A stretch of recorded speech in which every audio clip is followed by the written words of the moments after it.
Assalamualaikum warahmatullahi wabarakatuh. Jadi di sini saya akan menjelaskan sekaligus mempraktekkan bagaimana cara mendeteksi suhu menggunakan DHT11 dan ESP32. Sebelum saya mempraktekannya langsung, di sini saya akan memberitahu dulu apa saja kebutuhan yang akan saya gunakan. Jadi yang pertama di sini ada DHT11. Nah, kemudian ada ESP32, ada kabel jumping dan kabel USB. Nah, yang pertama di sini saya akan menjelaskan fungsi-fungsinya dulu. Yang pertama yaitu ada DHT11. Nah, ini fungsinya. Nah, fungsinya ini yaitu untuk mendeteksi suhu, dan perannya ini seperti indera perasa. Dia ini akan ngerasain panas atau dingin. Kemudian DHT11 ini tuh bakal mengolahnya menjadi data atau angka. Selanjutnya ada ESP32. Jadi fungsinya ini itu untuk munculin datanya dari sensor DHT11 dan mengolahnya. Jadi perannya itu dia akan meminta data ke DHT11 dan membaca hasilnya, kemudian mengolahnya menjadi angka suhu. Jadi kalau nggak ada ESP32 itu sensornya cuma diam dan datanya nggak bisa dipakai. Jadi di sini saya akan langsung mempraktekannya. Jadi yang pertama yang saya akan gunakan dulu yaitu DHT11-nya dulu. Jadi DHT11 itu kan ada plus, out, sama minus. Nah, kemudian pada kabel jumpernya ini ada warna hitam, putih, abu-abu. Nah, pada warna putih itu saya hubungkan ke plus. Kemudian pada warna abu-abu ini saya hubungkan ke out. Kemudian pada warna hitam saya hubungkan ke minus. Jadi seperti ini.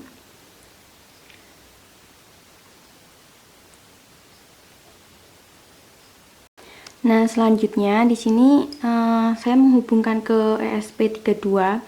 Jadi yang pertama yaitu yang kabel warna putih terlebih dahulu. Kabel warna putih itu nih terhubung ke dalam 3F3.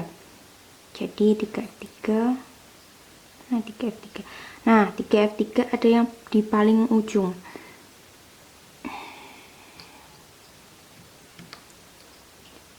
Selanjutnya pada kabel warna hitam atau minus itu saya colokkan ke GND. Jadi GND itu ada kanan di sebelah sini, kemudian kiri di sebelah sini. Nih GND, kemudian saya hubungkan ke GND.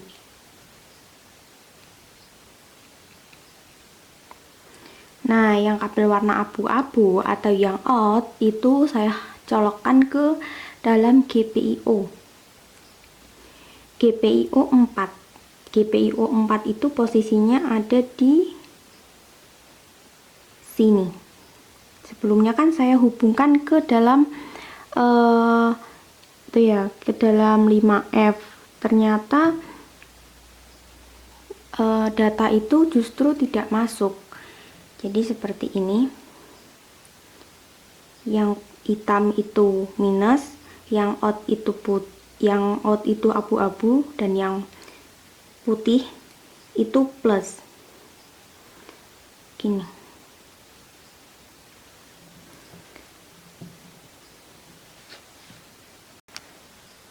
Nah, selanjutnya terus dihubungkan ke dalam USB-nya di sini.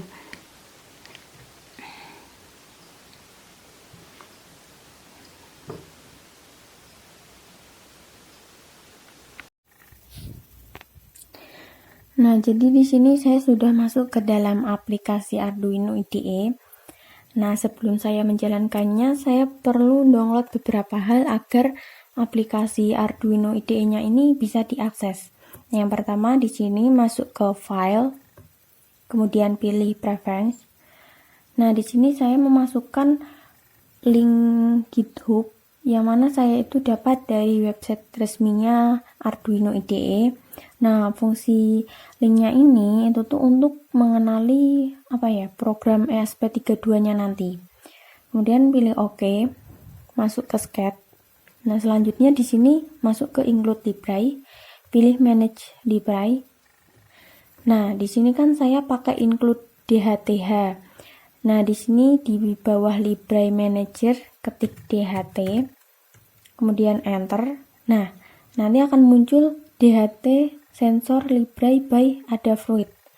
Saya install dan nanti di sini akan otomatis terhubung sendiri ke Arduino-nya. Nah, setelah itu masuk ke tools, pilih yang board. Nah, di sini masuk ke board manager. Setelah itu ketik ESP32. Nah, di sini saya install yang ESP32 by Expressive System, bukan yang Arduino tapi yang Expressive System. Nah, setelah itu masuk ke tools lagi, kemudian di sini nanti akan otomatis muncul ESP32 dan pilih yang dev module. Nah, setelah ini selesai, maka Arduino IDE sudah bisa dijalankan.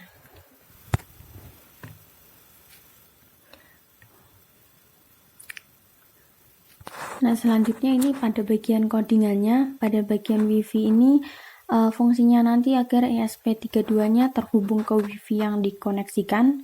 Kemudian pada include DHT ini fungsinya ini nanti untuk mendeteksi suhu dan kelembapannya DHT11. Kemudian pada include web servernya ini untuk membuat halaman website di ESP32-nya nanti. Kemudian pada bagian define DHT pin 4 ini yang mana tadi saya menghubungkan kabel sensor DHT11 yang disambungkan ke GPIO 4. Kemudian pada define DHT11 ini, karena sensornya kan yang saya pakai itu kan DHT11 ya. Jadi kalau misalkan saya menggunakan DHT22, maka di bagian sini saya ganti DHT22. Selanjutnya pada bagian WiFi, di sini SSID-nya saya menggunakan HP saya, namanya Redmi, kemudian passwordnya juga sandi saya. Nah, sebelumnya saya terkendala pada bagian WiFi ini, kan sebelumnya saya hubungkan ke WiFi kampus, ternyata tidak bisa diakses dan persyaratannya itu harus di bawah 5 GHz atau setara 2,4. Maka saya menggunakan HP saya. Nah, setelah itu di bagian halaman utama web ini fungsinya ini untuk mendeteksi suhunya, dan pada bagian UTF-8 ini supaya hasil dari derajat Celciusnya nanti itu benar-benar fix, tidak berubah-ubah. Kemudian pada bagian void setup ini ya. Nah, ini tuh fungsinya ini untuk menampilkan serial monitor, dan pada bagian DHT-nya ini untuk mengaktifkan sensor DHT. Nah, selanjutnya saya klik pada bagian kanan yaitu serial monitor.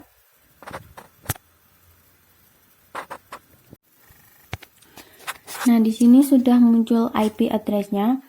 Sebelumnya saya sudah menghubungkan ESP32-nya ke dalam komputer saya, dan di sini juga saya sudah menghubungkan WiFi saya.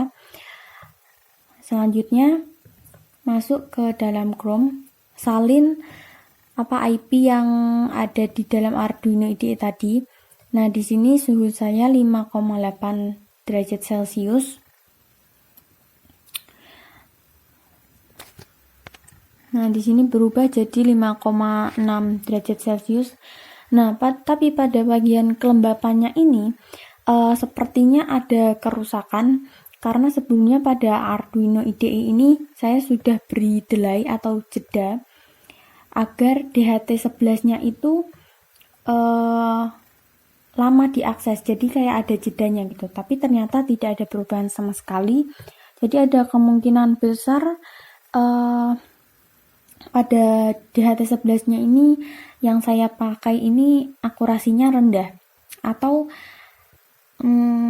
sebagian dari sensornya itu rusak tetapi suhunya masih jalan gitu. Kelembapannya tetap aja nggak berubah sama sekali.